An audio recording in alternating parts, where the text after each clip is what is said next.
I think like they try hard to look good. They're portrayed as like they need to look a certain way and act a certain way and like look a certain way a lot. And like I think people try to look and act like the things they see in like magazines and movies and books. Makes women and girls like want to look a certain way, their bodies, their clothes, their hair. Just like we see images, or high school girls see images, and think that that's how they should look. I think that word "should" is like put into them from what they see in the media.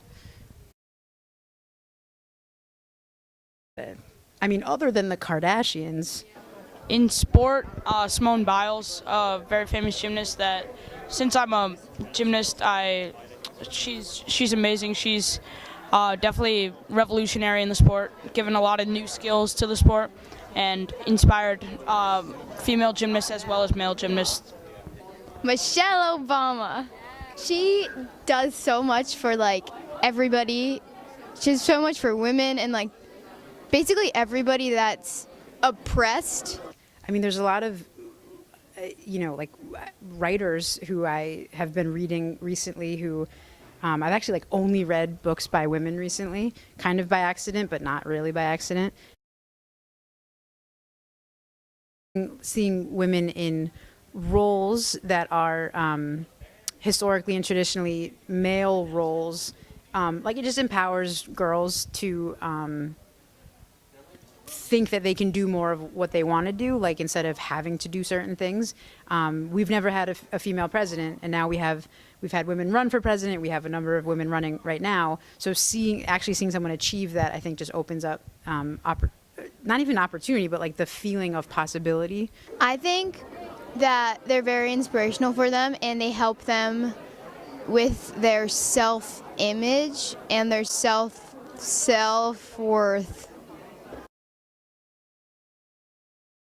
I don't think so. I mean, I would say yes when there was dress codes, but they're not anymore. And I don't think so unless people just, like a single person, like a group of people decide to. Just a lot of like slut shaming, catcalling, like objectifying. No, not really. A woman who I was observing told me they're never going to respect you as much as they respect a male teacher. And that's kind of stuck with me. And I think that there's a lot of truth to that. I think as a woman, female teacher, like some classroom management can be harder, maybe can feel more personal. I think certain students kind of look at female teachers in a way that like maybe I wouldn't want to use a word to describe that way. And so it's like, what does it mean to be a female teacher? I mean, I'm just a teacher. I think that sometimes there are obstacles in like getting kids respect and getting kids to like respect the space and respect the class and respect just like everything that might be a little bit harder for a female teacher.